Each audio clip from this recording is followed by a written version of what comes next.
Hello students, आज हम आपके लिए एक नया टॉपिक लेके आए हैं। आज का टॉपिक है माइक्रोस्पोरोजेनेसिस। ठीक है, ये रिप्रोडक्शन इन प्लांट का ही एक पार्ट है।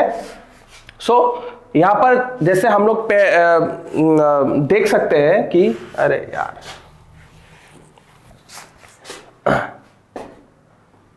हेलो स्टूडेंट्स, मैं आज आपके लिए एक नया टॉपिक लेके आया हूं। आज का टॉपिक क्या है? माइक्रोस्पोरोजेनेसिस।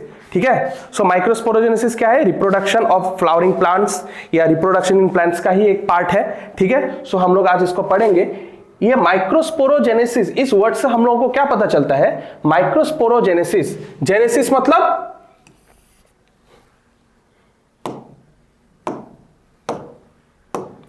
कुछ, किस, जेनेसिस मतलब प्रोड्यूस। ठीक है, जेनेसिस मतलब प्रोड्यूस या क्रिएट। एंड माइक्रोस्पोर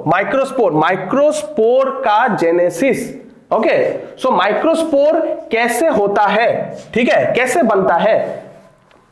ये क्या है? इस प्रोसेस में ये जो माइक्रोस्पोर्स है, माइक्रोस्पोर्स का हम लोग और एक नाम क्या बोल सकते हैं? Pollen grains. हम लोग जो पोलन ग्रेन्स यूजुअली हम लोग ये वर्ड जो यूज करते हैं, पोलन ग्रेन्स को हम लोग दूसरे एक नाम से जान सकते हैं, वो क्या है? माइक्रोस्पोर्स। माइक्रोस्पोर्स, ठीक है, माइक्रोस्पोर्स का फॉर्मेशन, इसको हम लोग इससे आज समझेंगे। The process of forming haploid microscopes from diploid microspore mother cell via meiosis within the anthers microsporangia, that is pollen sac. ठीक है, यहां पर सिंपल मैं आपको ये समझा रहा हूं कि पोलन ग्रेन्स जो है, पोलन ग्रेन्स क्या होता है? हैप्लॉइड होता है। ये जो हैप्लॉइड पोलन ग्रेन्स है, कहां से बनता है? From diploid microspore mother cell. Microspore mother cell ये क्या होता है? डिप्लॉइड होता है। डिप्लॉइड मतलब टू एंड, दो क्रोमोसोम्स रहता है। ठीक है, diploid microspore mother cell MMC से, एमएमसी, इसको याद रखना, ये टर्म मैं यूज करने वाला हूं। ठीक है, तो ये समझ जाएंगे कि एमएमसी मतलब माइक्रोस्पोर मदर सेल का इसके बारे में मैं बात कर रहा हूं। माइक्रोस्पोर मदर सेल ये क्या होता है? 2n, that is diploid. ठीक है, इस microspore mother cell that is MMC से, एमएमसी क्या हो जाएगा? मियोसिस। मियोसिस क्या प्रोसेस से ये गुजरेगा? ठीक है, जब एमएमसी में मियोसिस होगा, दैट मींस रिड्यूस होगा, दैट इज रिडक्शन डिवीजन होगा। ठीक है, रिडक्शन के बाद ये क्या हो जाएगा? ये डिप्लॉइड से बन जाएगा haploid, that is single set of chromosome. ठीक है, सिंगल क्रोमोसोम। ये जो हैप्लॉइड, इससे जो हैप्लॉइड या एन, इसको हम लोग क्या बोल सकते हैं? एन। ठीक है, 2n से क्या बन गया? N, by the process of meiosis. Okay, ये जो एन है, ये क्या है? हैप्लॉइड। ये क्या है? हैप्लॉइड। ये जो हैप्लॉइड पोलन ग्रेन्स जो बनता है by the process of meiosis from MMC, that is microspore mother cell. ठीक है, कहां पर बनता है? एंथर पे। कहां पर बनता है? With in the anther. Anther में कहां पर? एंथर का पोलन सैक में। इसको हम लोग बोलते हैं microsporogenesis. The formation of microspore that is pollen grains from diploid microspore mother cell, ठीक है, in the anther within the pollen sac is called microsporogenesis. I hope आपको ये समझ आया होगा। ये देखिए, ये क्या है? एंथर। ये क्या है? एंथर। ठीक है, ये क्या है? Male reproductive part. क्या है ये?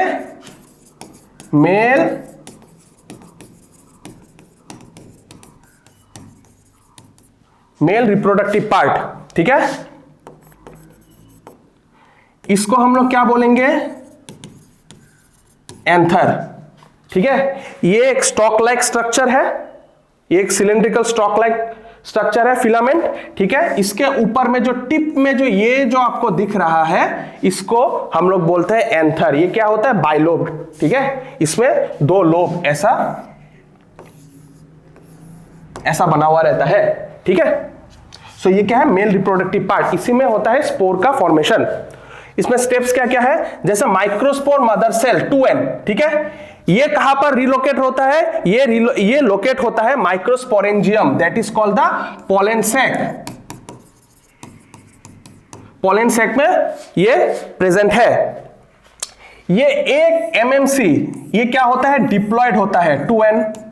2 क्रोमोसोम सेट होगा इसमें, ठीक है, 2 क्रोमोसोम रहेगा।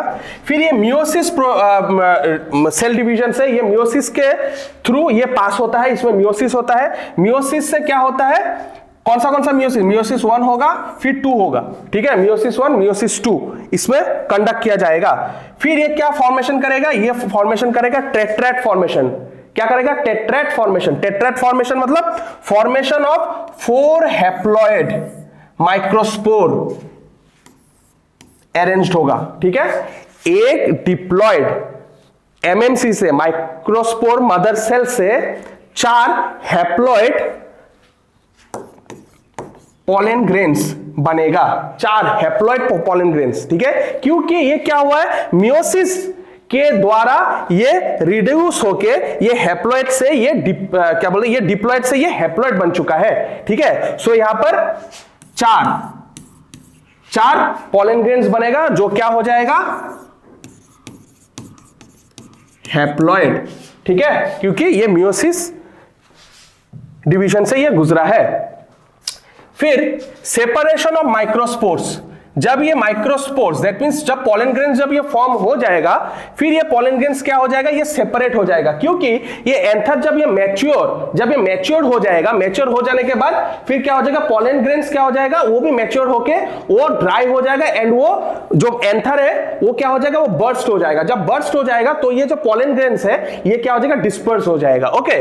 सो सेपरेट हो जाएगा pollen grains. The microspore separates from the tetrad, each microspore develop into pollen grains. यहां से माइक्रोस्पोर क्या पॉलन ग्रेन्स में डेवलप हो गया, जो किस पोजीशन में था, कि टेट्रैड, मतलब 4 पॉलन ग्रेन्स, इसको हम लोग बोलेंगे टेट्रैड। ये डिवाइड हो जाएगा, ठीक है, ये अलग हो जाएगा, ओके। फिर यहां से क्या हो जाएगा, ये पॉलन ग्रेन्स डिस्पर्स हो जाएगा और पॉलिनेशन कंडक्ट कराएगा।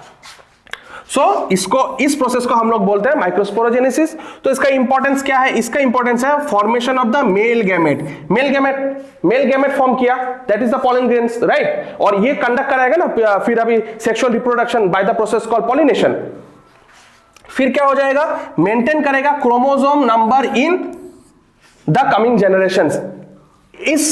ये जो मेल गैमेट है, ठीक है, ये मेल गैमेट क्या कराएगा, ये जो क्रोमोसोम नंबर्स है उसमें इस नंबर को वो इंटैक्ट रखेगा, एंड ये क्रॉस पॉलिनेशन जब ये कंडक्ट कराएगा, सो ये सेल्फ पॉलिनेशन, ठीक है। इस पॉलिनेशन के बाद ये नेक्स्ट जो जनरेशन जो बनेगा, नया जो ऑफस्प्रिंग बनेगा, ठीक है, इसमें अपना क्रोमोसोम नंबर क्या करेगा, इंटैक्ट रखेगा, सेम रखेगा, ठीक है। और ये एसेंशियल है for sexual reproduction in plants. Definitely sexual reproduction में अगर मेल गैमेट नहीं होगा तो सेक्सुअल रिप्रोडक्शन कैसे होगा, ठीक है, क्योंकि इसमें मेल एंड फीमेल दोनों ही चाहिए। So this is the importance, that is male gamete formation, maintaining the chromosome numbers for the future generation, and essential for sexual reproduction in plants, okay. So I hope आपको ये lecture समझ आया होगा, आपके लिए informative होगा, ठीक है। सो आज के लिए इतना ही, थैंक यू।